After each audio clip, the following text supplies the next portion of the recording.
Entonces, Romanos capítulo 1, hoy día los versículos 31 y 32, que son los dos últimos versículos del capítulo. Parece mentira que en solo dos versículos uno pueda tomarse todo el tiempo de la prédica y del mensaje. Pero la semana pasada, no, hace 2 semanas, ¿no? En la última sesión, cuando hicimos los los versículos 30 y 31 del capítulo 1, habían varios términos que necesitábamos desmenuzar para estudiarlos. Entonces, después de que Pablo inicia este escrito, la carta a los romanos, lo inicia enviando su saludo y expresa su deseo de visitar Roma, y se identifica a los romanos, les expresa también que siempre los tiene presentes en sus oraciones, y luego escribe inmediatamente después el propósito o el motivo por el cual escribió la carta a los romanos, el cual es proclamar el poderoso evangelio de salvación que es por medio de la fe en Jesús y por medio del sacrificio de Jesús en la cruz. Y dado que esa fue la única manera en que Dios dispuso para los seres humanos que pudiéramos alcanzar la posibilidad de ser justificados delante de Dios, que es un Dios santo, entonces el Señor permitió que pudiéramos tener comunión con Él y esperanza de vida eterna por medio del sacrificio de Jesús.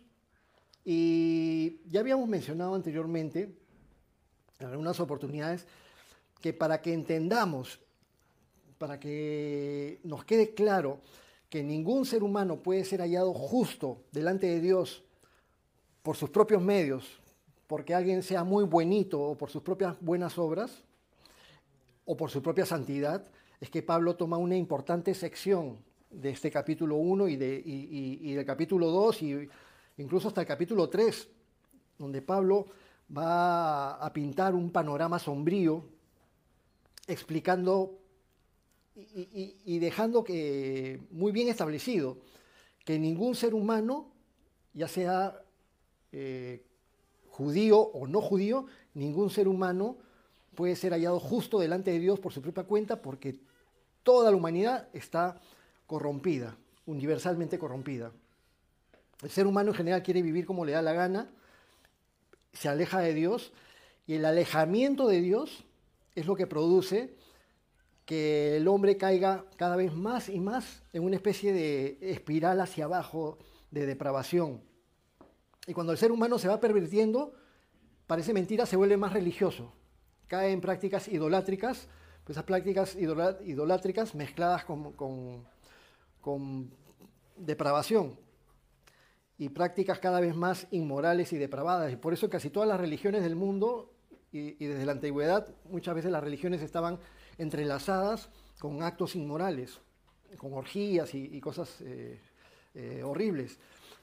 Pero aún así, aquellas religiones que obligan y practican el puritanismo tampoco alcanzan justificarse delante de Dios, porque creen que por sus propios esfuerzos pueden llegar a la deidad o a la santidad de Dios, y eso es imposible, nadie puede.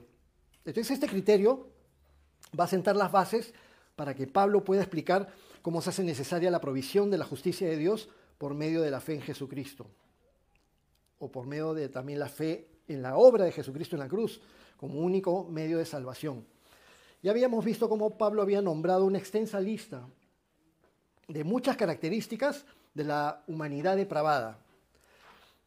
Vamos a recordar Romanos 1, 29 y 30, donde Pablo dice: estando atestados de toda injusticia, fornicación, perversidad, avaricia, maldad, llenos de envidia, homicidios, contiendas, engaños y malignidades, murmuradores, detractores, aborrecedores de Dios, injuriosos, soberbios, altivos, inventores de males, desobedientes a los padres. Y la lista continúa. Hasta aquí habíamos llegado en la sesión anterior, habíamos descrito y comentado cada uno de estos aspectos de la conducta carnal de una sociedad depravada, alejada de Dios. Dijimos también que todo lo que está mencionado acá no es lo único, no es todas las diferentes gamas o características de la maldad, de la depravación que hay, pero es una buena muestra, acerca de cómo es el ser humano alejado de Dios. Desgraciadamente, algunas de las cosas descritas en esta lista, y también hay otras listas, hay una lista en Gálatas capítulo 5, hay una lista también en 1 Corintios capítulo 5, y a veces algunas de estas cosas descritas son situaciones también con las que muchos creyentes están lidiando aún en sus vidas. Pero cuando uno es creyente y tiene el Espíritu Santo de Dios y cae en alguna de estas circunstancias, el Espíritu le pone convicción de pecado y no te deja tranquilo. Y te impulsa a que te sientas muy mal y a que le tengas que pedir perdón a Dios, que te arrepientas y que busques con la ayuda de Dios salir de cualquier práctica carnal que fuera propia de la conducta del viejo hombre y no del nuevo que ha sido regenerado por el Señor. Pero también es importante, entonces, no solamente hablar de un diagnóstico acerca de cómo está la humanidad, sino que esta lista nos hace recordar aquellas cosas de las cuales nos sacó el Señor y aquellas cosas en las cuales el Señor no quiere que andemos en la actualidad, si es que algo siguiera persistiendo en nuestras vidas.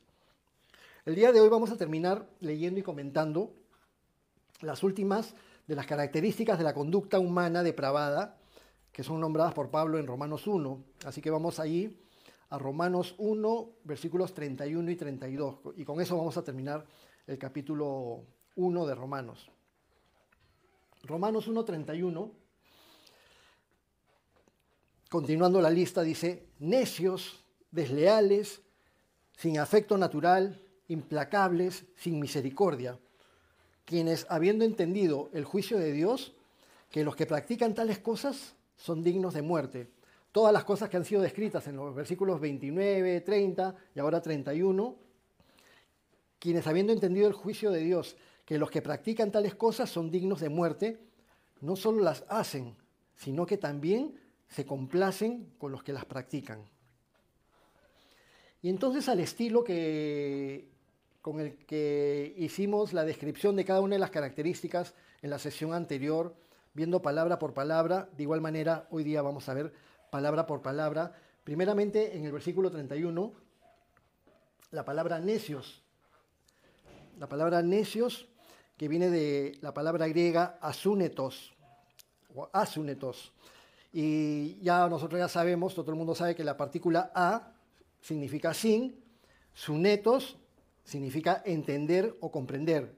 Sin entender, sin comprender. Eso es asunetos y se traduce en el español como necio. Y una persona necia describe a alguien que no razona apropiadamente. Pero en el contexto bíblico, de acuerdo a la palabra de Dios, alguien que no razona apropiadamente se refiere no meramente a una ignorancia intelectual, sino a una incapacidad de discernir la voluntad de Dios. Y nosotros mismos nos podemos dar cuenta, antes de que le hubiéramos entregado nuestra vida a Cristo, antes de que le hubiéramos pedido perdón por nuestros pecados y que su Espíritu Santo hubiera venido a nuestras vidas, antes podíamos realmente discernir la voluntad de Dios, nos dábamos cuenta de lo que estaba bien y lo que estaba mal a veces, pero aún así seguíamos en nuestros errores y pecados. Y muchas veces practicábamos cosas creyendo que todo era normal y que estaba bien, y no nos dábamos cuenta. Y así está la gente común y corriente, no toma en cuenta la voluntad de Dios. En el Salmo 14.1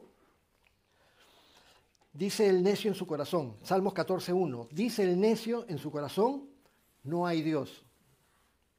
¿Qué dice el necio en su corazón? No hay Dios. Esa es una forma de necedad. Ya vamos a comentar en un momentito, porque ¿quiénes son los que dicen que no hay Dios? Los ateos en general, ¿no? Pero el gran engaño de Satanás a los seres humanos. ¿Qué? ¿Dios ha dicho eso? No, no es cierto, no pasa eso, no pasa nada, sigue nomás, tienes derecho, etcétera, etcétera, etcétera. Pero bueno, Proverbios 1.7. Hay muchos versículos en toda la Biblia que hablan acerca de la comparación entre alguien que es necio y alguien que es sabio. Pero una pequeña muestra, ¿no? Proverbios 1.7. El temor del Señor es la base del verdadero conocimiento, pero los necios desprecian la sabiduría y la disciplina. Escogí la traducción de la Nueva Traducción Viviente por la forma en que la explica. Pero en Proverbios 1.7, si lees la Reina Valera del 60, va a decir, el principio de la sabiduría es el temor de Jehová, o el temor del Señor. Pero igual los necios desprecian la sabiduría. Y ese es el contraste, que una persona verdaderamente sabia es una persona que toma en cuenta a Dios, que toma en cuenta la palabra de Dios, que tiene un amor y una conducta reverente de respeto hacia Dios. Esa es la persona verdaderamente sabia. Es la persona que empieza a entender, que se le abre el entendimiento y abre las escrituras y todo le parece tan claro y va aprendiendo. Aunque siempre hay algunas cosas más que seguimos y seguimos aprendiendo y siempre vamos a seguir aprendiendo hasta que el Señor venga por nosotros.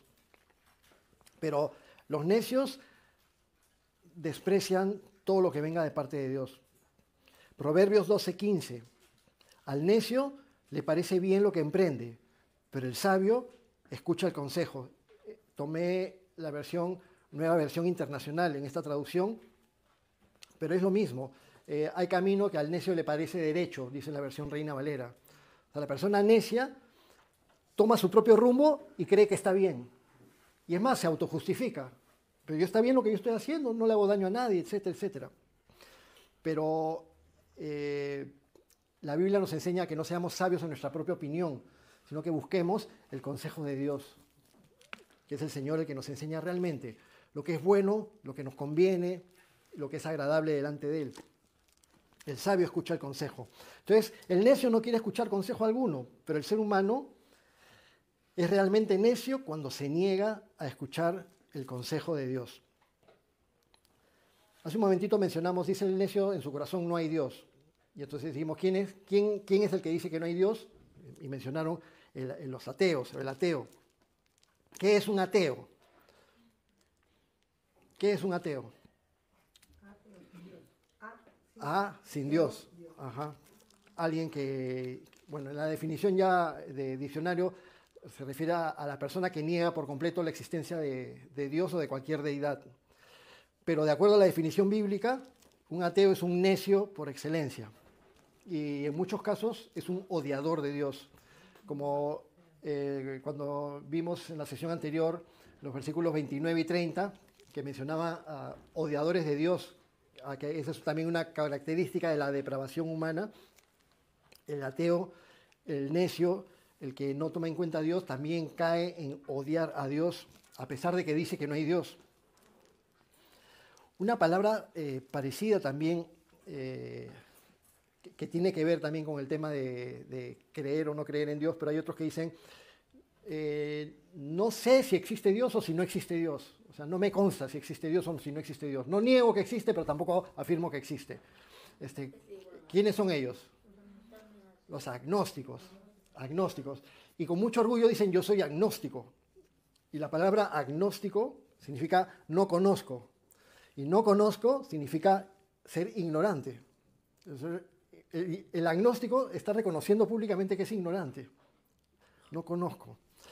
Bueno, habíamos comentado que cuando las personas dejan de lado a Dios y no se quieren acercar a Él, ni quieren tomar en cuenta su palabra, ¿por qué? Porque quieren vivir de una manera pecaminosa sin sentir un remordimiento en su conciencia. Entonces se alejan de Dios, caen en la necedad y se van embruteciendo más y más y más. Como que se va tapando y endureciendo el corazón y endureciendo la conciencia. Otra característica del ser humano depravado, alejado de Dios, desleales. Es la palabra griega asúntetos. Y asúntetos literalmente significa quebrantador de pactos. Entonces, quebrantador de pactos es traducido como desleal. Es decir, alguien que es infiel, alguien que a pesar de haber hecho un convenio o haber llegado a un acuerdo con alguien, no lo cumple. Alguien que es infiel, alguien que muestra una completa falta de fiabilidad y de confianza, alguien en el cual no se puede confiar. Pero realmente en el mundo nadie confía en nadie. Es difícil realmente ser confiable. Personas que son desleales a las relaciones o desleales a los compromisos establecidos, ya sea con Dios o ya sea con los seres humanos en general. Porque hasta la gente que no le ha entregado su vida a Jesucristo, que no reconoce a Jesucristo como Señor y Salvador, pero que se muestra religiosa, muchas veces hace pactos con Dios y pactos que a veces no cumple. Pero si no le han entregado su vida a Jesucristo y no reconocen el sacrificio de Cristo en la cruz, pero hacen un pacto con Dios y si lo cumplieran esforzándose en hacer algo, no tiene valor porque por sus propias fuerzas no pueden agradar a Dios.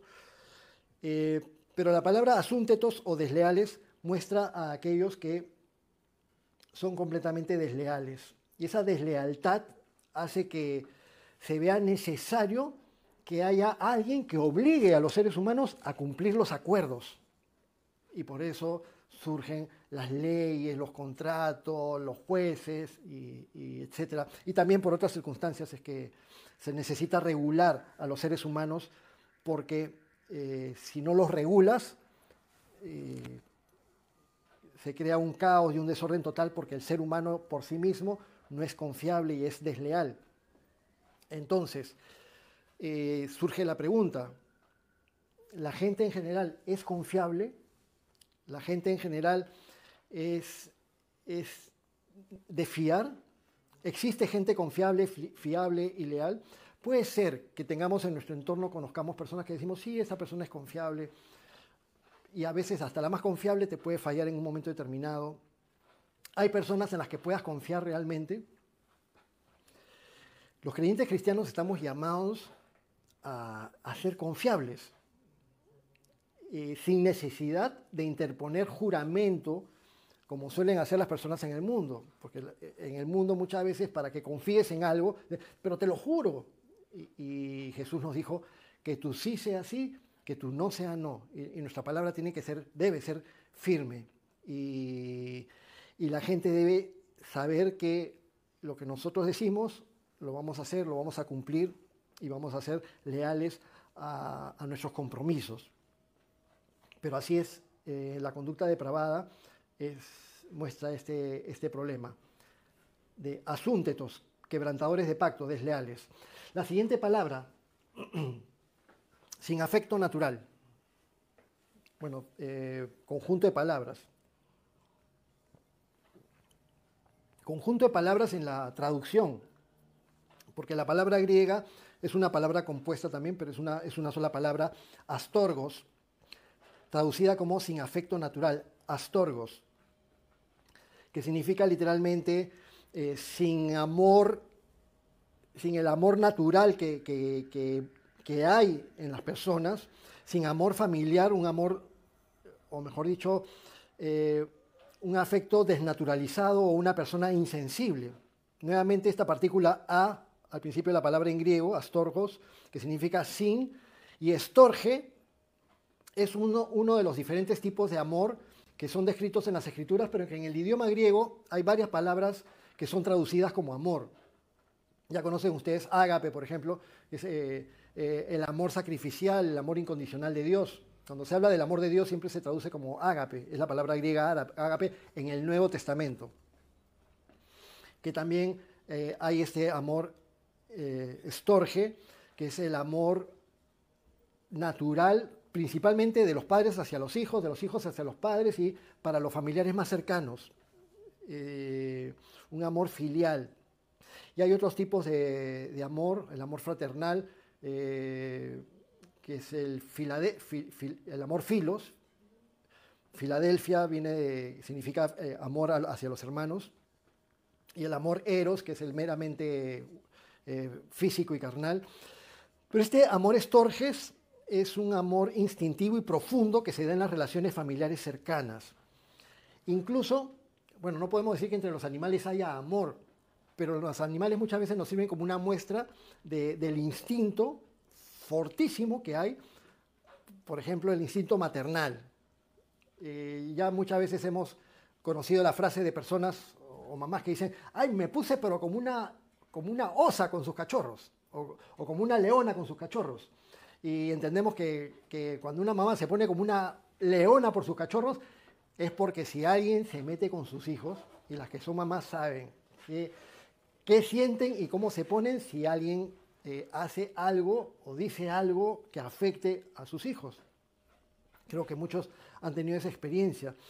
Pero ese instinto fortísimo, el instinto maternal fortísimo que hay incluso en los animales, osos, leones, patitos o los animales que sean, mamá gallina también hay ese, ¿no? Porque hasta en la Biblia es citado por nuestro Señor Jesucristo, cuántas veces quise juntarlos como la gallina junta sus polluelos. Pero ese instinto normalmente, los animalitos, se va perdiendo a medida que las crías maduran, crecen, se independizan. ¿Quién no ha tenido perritos y cuando sus perritos han tenido cachorritos, tenían los cachorritos un tiempito, pero ya después al mes, a los 2 meses ya empezabas a regalar o a vender a los cachorritos porque no los puedes sostener, son muchos. Y los que se quedan con los cachorritos son esas familias acumuladoras de mascotas que después tienen problemas, sobre todo para alquilar después algún sitio para vivir. Y cuando terminas vendiendo los cachorritos o regalando los cachorritos, obviamente que la mamá al principio como que busca el cachorrito, pero después se olvida por completo. No está a los 2 años diciéndote, desgraciado, vendiste a mis hijos. Se olvidan, ya fue, ¿no? Fue algo pasado. El instinto maternal duró su tiempo y después termina. Pero hay algunos casos de algunos animales cuyo apego continúa mucho tiempo después. Casos bien curiosos, por ejemplo los orangutanes, los elefantes también, pero en el caso de los orangutanes, las madres orangutanes tienen uno de los periodos de cuidado más largos del reino animal. Pueden permanecer con sus crías hasta 6 o 7 años y le siguen enseñando habilidades importantes para su supervivencia. E incluso en el caso de los orangutanes, las hembras jóvenes a menudo visitan a sus madres, incluso hasta cuando tienen 15 o 16 años de edad. Curiosísimo. Y eso demuestra que es un vínculo de larga duración que hay también en el instinto animal. Pero vamos a volver a los seres humanos. La palabra astorgos significa sin afecto natural y habla de una indiferencia hacia el bienestar de los parientes o negligencia o incluso crueldad para con los más cercanos.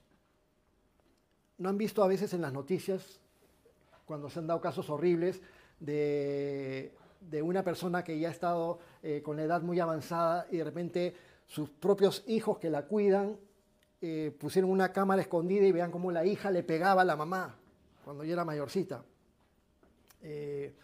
Hubo un caso pero escribió el doctor Dobson, lo pone como ejemplo, sin citar nombres, pero lo pone como ejemplo cuando escribe parte de uno de sus libros. No me acuerdo si fue Atrévete a disciplinar o si fue El amor debe ser firme. Pero el caso de una señora que había terminado hospitalizada porque había recibido una golpiza. Y el doctor Dobson la entrevista para ayudarla emocionalmente en ese proceso de lo que había experimentado. Y ella no quería al principio reconocer qué le había sucedido. Había recibido tal golpiza que había terminado en el hospital. Al final descubrieron que la golpiza se la había propinado su hija adolescente y que no era la primera vez. Y cuando el doctor Dobson la entrevista y va a profundidad cuál había sido el problema, descubrió que cuando la hijita de la señora recién era bebita y recién tenía 2, 3 años, fue las primeras veces que le metía cachetadón o puñete a su mamá en la cara y la mamá, ¡ay, qué lindo, está aprendiendo! Hay que ser comprensivos, ¡ay, seguro que tiene muchos problemas! Y le dejaba que le pegue durante el tiempo de su niñez y fue creciendo así y en un momento en que se volvió completamente descontrolado el asunto y hasta que llegaron a la adolescencia y le propinaba tales golpizas que era capaz de mandarla al hospital. Pero esto habla de una falta de amor y de respeto a los padres. Habíamos visto en la sesión anterior aquellos que no respetaban a los padres, desobedientes a los padres.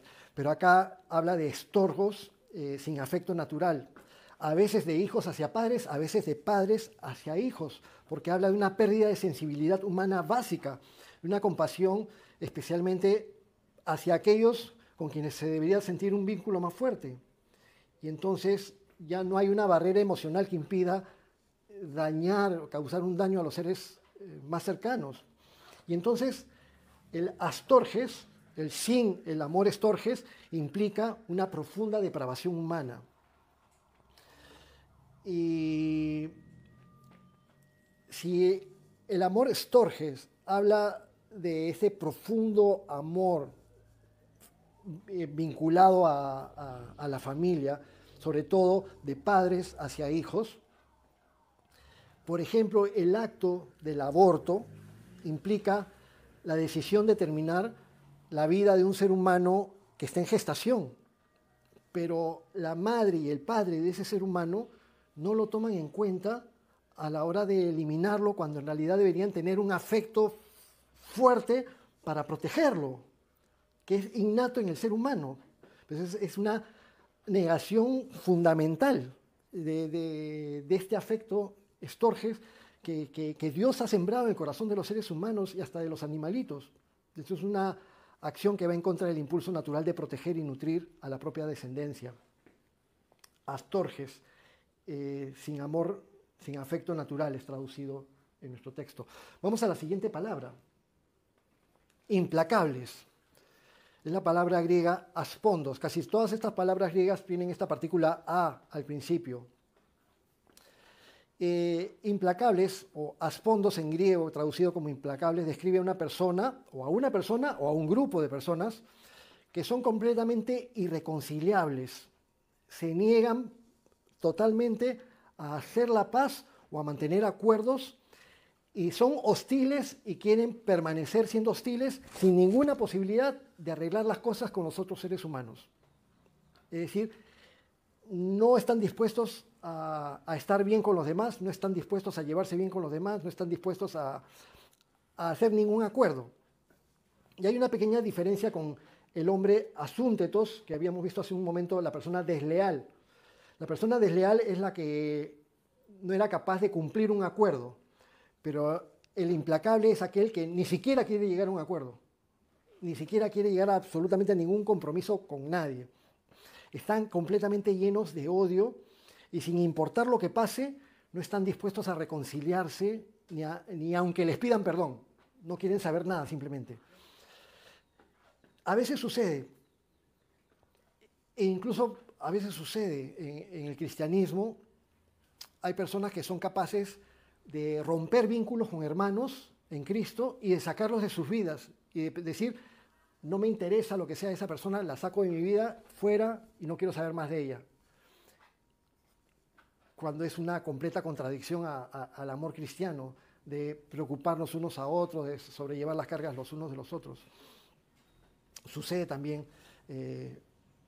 sucede dentro de las iglesias, pero no debería suceder en el corazón de los creyentes cristianos. Otro ejemplo de ser implacables o aspondos, que es la palabra griega, es la de aquellos que no quieren de ninguna manera lograr la paz. Y ahí ponemos el ejemplo de los terroristas en general, pero también hay grupos armados, revolucionarios y otros grupos que buscan el poder a nivel mundial y en diferentes lugares. Pero un ejemplo es los terroristas de Hamas y de otros grupos en todo lo que ha sucedido en Israel desde que obtuvo la independencia. La zona mal llamada Palestina, Israel en realidad, tomó ese nombre porque un emperador romano quiso borrar Judea del mapa. Aproximadamente en el año 300 después de Cristo, creo que el emperador, 130 y tantos después de Cristo, el emperador Adriano, después de una revuelta judía, dijo, ¿cómo los elimino para siempre esa nación? Los expulsó, los desperdigó y quiso cambiarle el nombre a la zona. ¿Qué nombre les pongo? ¿Qué pueblo vivía en esta zona? Los filisteos. Ya, pongamos Filistea. Y de ahí sale el nombre Filistea, de ahí sale el nombre después transliterado a Palestina. Los filisteos, ya sabemos, eran el pueblo enemigo de Israel en la época de David, en la época del Antiguo Testamento. Los árabes que después fueron a habitar la tierra no son descendientes de los filisteos, no tienen nada que ver con los filisteos. Los árabes llegaron después con la expansión de la religión musulmana en el año 500 después de Cristo.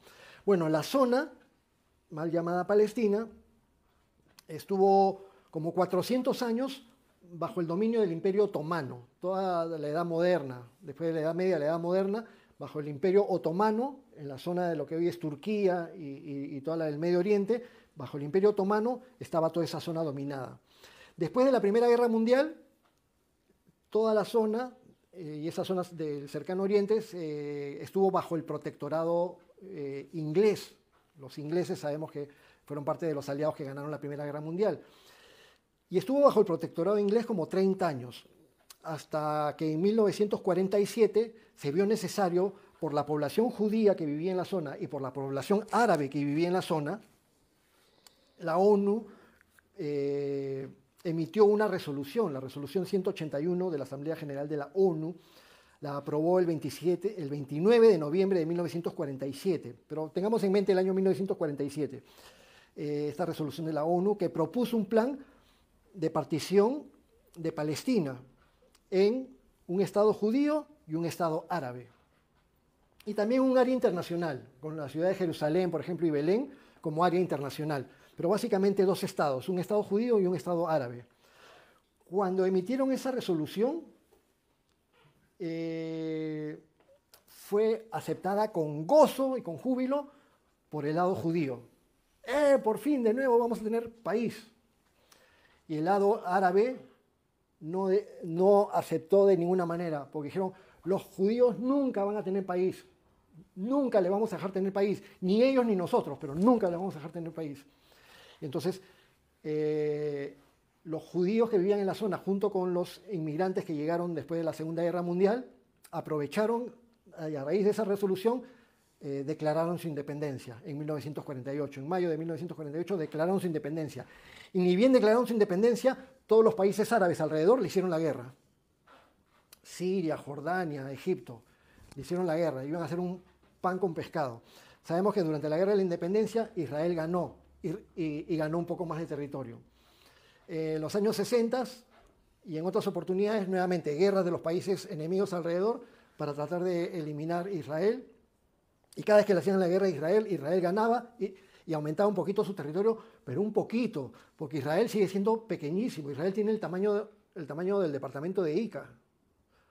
Por la justa tener el tamaño del departamento de Lima, pero no más. Son 20.000 kilómetros cuadrados, nada más. Mientras que todas las naciones árabes tienen alrededor de 13 millones de kilómetros cuadrados. Todas las naciones árabes tienen, como decir, el tamaño de toda Sudamérica completo, y Israel es solamente el tamaño del departamento de Ica. Pero, sin embargo, ellos son los invasores ante los ojos del mundo. Ellos son los invasores, los colonialistas, colonizadores. Disculpen, a veces invento mis palabras. Bueno, la negativa de las partes árabes en aceptar esta resolución y luego que se retiró el Reino Unido, llevaron al estallido de la guerra y no pudo haber plan. Y hasta la actualidad, si los árabes que vivían en esa zona hubieran aceptado la resolución de la ONU y hubieran creado su país en paz con los judíos, serían una nación próspera, en colaboración. Israel, imagínense, Israel colaborando con un país árabe vecino, en colaboración mutua, tendrían todos los adelantos tecnológicos, todas las bendiciones que Dios ha permitido a Israel, las tendrían ellos también. Israel actualmente es un país del primer mundo, en adelanto tecnológico, en desarrollo económico, en Producto Bruto Interno, en economía, en todo. Y eso mismo, tranquilamente, los palestinos, tanto en la zona de la Franja de Gaza como en Cisjordania, podrían estar tan bien como los israelíes si quisieran la paz. La cuarta primer ministro de Israel, Golda Meir, dijo: la paz llegará cuando los árabes amen a sus hijos más de lo que nos odian a nosotros. Cuando nos cuestionamos ahora y decimos, ¿por qué están muriendo tantas personas?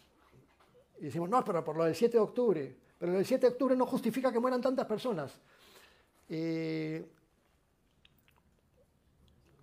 Cuando hay varias personas que crecen diciendo que mueran los judíos, muerte Israel, Israel tiene que desaparecer, Israel tiene que desaparecer, esas personas terminan sufriendo, ellos y sus hijos.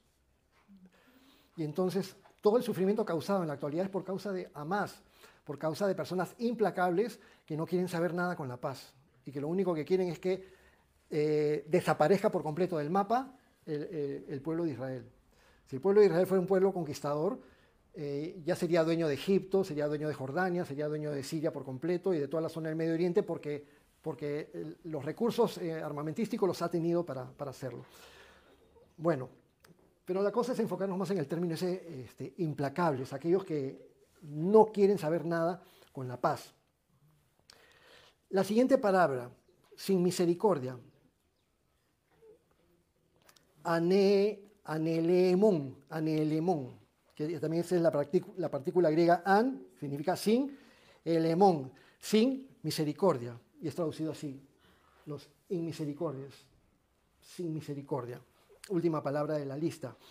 Alguien que no siente compasión ni piedad por el sufrimiento ajeno, no se conmueve ante el dolor o la necesidad de otros. Y una persona anelemón, sin misericordia, es una persona que muestra un corazón endurecido y alejado de Dios y completamente ajeno al carácter de Dios, porque sabemos que Dios es misericordioso por naturaleza. Este término no solo habla de aquellos que pueden causar daño o dolor a otros sin importarles lo que sientan, sino también de aquellos que son indiferentes al dolor o sufrimiento de los demás. ¿Quién puede ser alguien que no le interese que otras personas sufran o que otras personas tengan dolor o ser indiferentes al dolor de los demás? Bueno, el ser humano en general muchas veces es así, inmisericordia. Pero también personas que infligen daño a otras personas. Sabemos que a veces, muchas veces mejor dicho, han sucedido guerras en la historia de la humanidad y los países y los reinos preparan ejércitos para combatir unos con otros o para defenderse. Y Perú también prepara sus fuerzas armadas para defenderse, y todos los países del mundo. Y las preparaciones militares son iguales en todos los países del mundo. Y muchas veces en los entrenamientos entrenan a los militares para tener mucha frialdad a la hora de tener que enfrentar al enemigo. No puede ser muy sensible, porque, ay, pobrecito, va a sufrir, y ya le cae el balazo y lo matan. Entonces son preparados para ser inmisericordias. Pero en el fragor de la preparación tan dura que los afecta emocionalmente y que distorsiona muchas veces ya su personalidad, y cuando experimentan las guerras de manera real en el campo de batalla y ven a los compañeros volar en pedazos, diferentes cosas, ya las personas pierden completamente la capacidad de razonar, y entonces muchas veces los soldados llegan a extremos de ser inmisericordios también. No muestran ninguna sensibilidad, y es lo mismo cuando tienen a los enemigos, civiles o militares, de romperles el cráneo con la parte del rifle, de torturar a algunos, de hacer sufrir a otros, de dejar que sufran hambre a algunas otras personas. Pasa con soldados, pasa fuerzas militares o policiales en regímenes autoritarios, se vuelven inmisericordias, no les causa problema si una persona está sufriendo o causar algún daño a alguna persona. Los terroristas, revolucionarios, similar al término anterior, los implacables, pero en este caso aplicados a aquellos que no se les mueve un dedo o no se les mueve el corazón cuando los demás están sufriendo, igual que los sicarios, los asesinos, los que no tienen respeto por la vida humana, los que están incluso enfermos y sedientos de derramar sangre de las personas. Y sabemos que el Señor nos enseña por sus mandamientos: no matarás, pero también en el libro de Proverbios, en Proverbios 6:17, dice que Dios aborrece las manos derramadoras de sangre inocente. El ser humano depravado es inmisericordia, mientras que Jesús, nuestro Señor Jesús, dijo: bienaventurados los misericordiosos, porque ellos alcanzarán misericordia.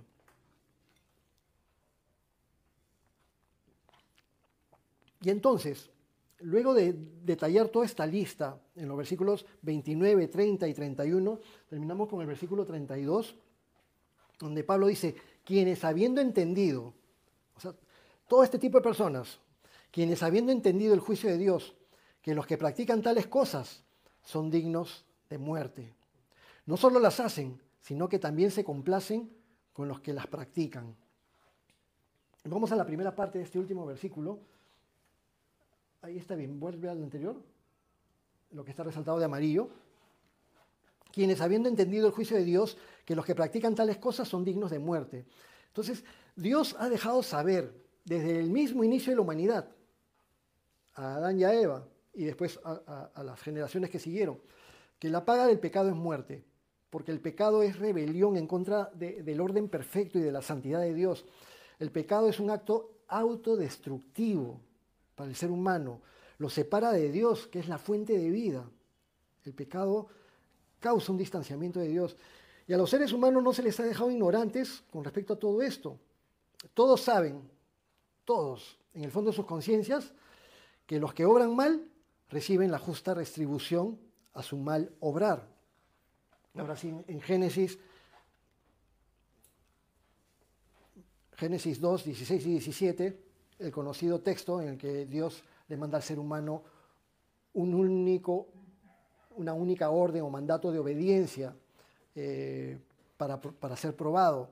Y mandó Jehová Dios al hombre diciendo, de todo árbol del huerto podrás comer, mas del árbol de la ciencia del bien y del mal no comerás, porque el día que de él comieres, ciertamente morirás. No vas a comer del fruto del árbol de la ciencia del bien y del mal, porque el día que comieres, ciertamente morirás. No fue un palabreo, no fue una frase dicha por decir. Si comes de ese fruto, ciertamente, como cuando Jesús decía en el Nuevo Testamento, de cierto les digo, verdaderamente, verídicamente, ciertamente morirán. Entonces Dios es santo, justo y recto, y la consecuencia del pecado es muerte. Y no solamente muerte física, porque Adán y Eva vivieron como 900 años, pero murieron físicamente. Pero en el momento en que comieron, en ese momento murieron espiritualmente. Se ensombreció su vida y afectaron a toda la creación.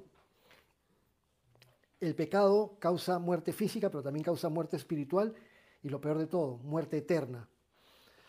Pero Dios, que al mismo tiempo de ser justo también es bueno, amoroso, misericordioso y perdonador, el Señor estableció una provisión justa para perdonar y librar de la muerte espiritual y eterna a todos los que con sinceridad se arrepientan y pidan perdón por sus pecados. Pero si Dios es justo, alguien tenía que pagar. La paga del pecado es muerte, y ese alguien que habría de pagar fue nuestro Señor Jesucristo, como recordamos ahora hace un momento cuando practicamos juntos la Santa Cena.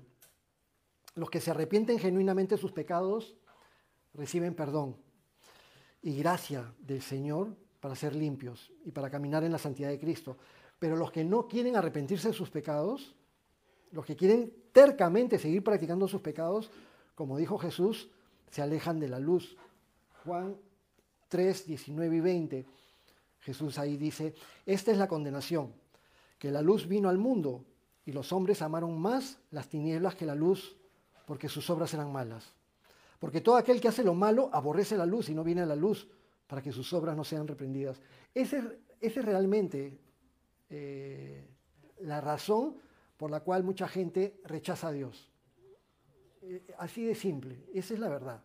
El que no quiere saber nada con Dios, ni de la Biblia, ni de acercarse a una iglesia cristiana, es porque está en tinieblas y no quiere acercarse a la luz, porque su estilo de vida es tinieblas. Es diferente pecar y arrepentirse genuinamente pidiendo perdón a Dios de todo corazón y pidiéndole ayuda a Dios para dejar de lado el pecado, que permanecer en una práctica continua de pecado y sin arrepentimiento. Ahí es donde está el problema y ahí es donde nos distanciamos los creyentes cristianos de las personas que no se han arrepentido de sus pecados. Porque el creyente cristiano no es absolutamente perfecto. Si analizamos bien toda esta lista y las otras listas en Gálatas o en 1 Corintios, siempre vamos a encontrar algo y decimos, uy, hay algo de esto todavía en mí.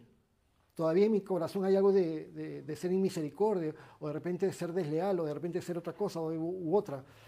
Pero cuando nos damos cuenta que algo está mal, el Espíritu Santo nos toca, y como dije hace un momento, no nos deja tranquilos, y damos gracias a Dios que eso que nos intranquiliza y que nos impulsa a pedirle perdón a Dios, significa que Dios es tan bueno que su Espíritu Santo está en nosotros y que no nos ha dejado. No nos ha dejado de lado. Pero volviendo y finalizando con el versículo 32, quienes habiendo entendido el juicio de Dios, que los que practican tales cosas son dignos de muerte, no solo las hacen, sino que también se complacen con los que las practican. Así que el pecador impenitente, el ser humano que está sumido en maldad y en depravación, no solamente practica el pecado sin arrepentirse, sino que también disfruta cuando los demás lo hacen. No solo, vuelve por favor, no solo las hacen, sino que también se complacen con los que las practican. Y hay muchas formas en las que uno puede terminar siendo complaciente con el pecado de otras personas. Incluso a veces de las maneras más tontas o aparentemente inocentes. Porque de repente uno está viendo una película y de repente el protagonista le mataron a su familia y el protagonista toma venganza y empieza a matar a uno, a dos, a tres, a cuatro, casi, y cada vez que mata a alguien tú dices, yes, sí, pero ahí estamos como creyentes cristianos alegrándonos con las matanzas. Y ese es un ejemplo nomás, ¿no? Todos. ¿Quién no ha visto John Wick? Bueno, de repente algunos no han visto John Wick. Hay películas que son fuertes y que las vemos aparentemente con inocencia, pero estás complaciéndote en pecados de otros. Y hay a veces casos de cosas mucho más fuertes y mucho peores también, ¿no? La participación, por ejemplo, en la pornografía, por internet o los medios que uno disponga, uno se está haciendo partícipe y complaciéndose en el pecado que están cometiendo otras personas. Tomemos en cuenta que todas las actitudes de toda esta lista que hemos leído, todas esas actitudes o conductas pecaminosas son completamente contrarias al fruto del Espíritu Santo y en especial son contrarias al amor descrito, al amor de Dios, ágape, descrito por el apóstol Pablo en 1 Corintios 13. Pero vamos a recordar, para terminar nada más, el fruto del Espíritu Santo descrito en Gálatas capítulo 5, versículos 22 al 24, porque el fruto del Espíritu es amor, gozo, paz, paciencia, benignidad, bondad, fe, mansedumbre, templanza. Dice el apóstol Pablo que contra tales cosas no hay ley, pero los que son de Cristo han crucificado la carne con sus pasiones y deseos. Nosotros somos de Cristo. Somos de Cristo. Amén. Y entonces, ya para lo que va a venir en las siguientes sesiones, Pablo está pintando un panorama sombrío, dejando en claro que la humanidad es culpable por estar alejada de Dios, que es depravada, está sumida en la maldad. Y cuando empecemos la próxima semana el capítulo 2 de la Carta a los Romanos, vamos a ver también que los judíos son igualmente pecadores e igualmente necesitan la salvación, tanto como los gentiles o judíos, no judíos, sí judíos, todos los seres humanos en general, todos necesitan salvación. Pero más adelante en la exposición de Pablo, el panorama sombrío se va a ir aclarando cuando se nos explique que Dios ha provisto una manera para que podamos ser considerados como justos delante de Dios.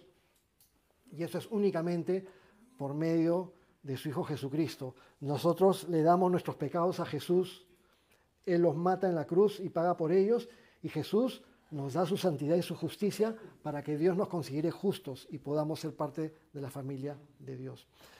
Qué hermosa provisión nos ha dado el Señor cuando nos ha dado su salvación, cuando nos ha dado la posibilidad de creer en su Hijo Jesucristo.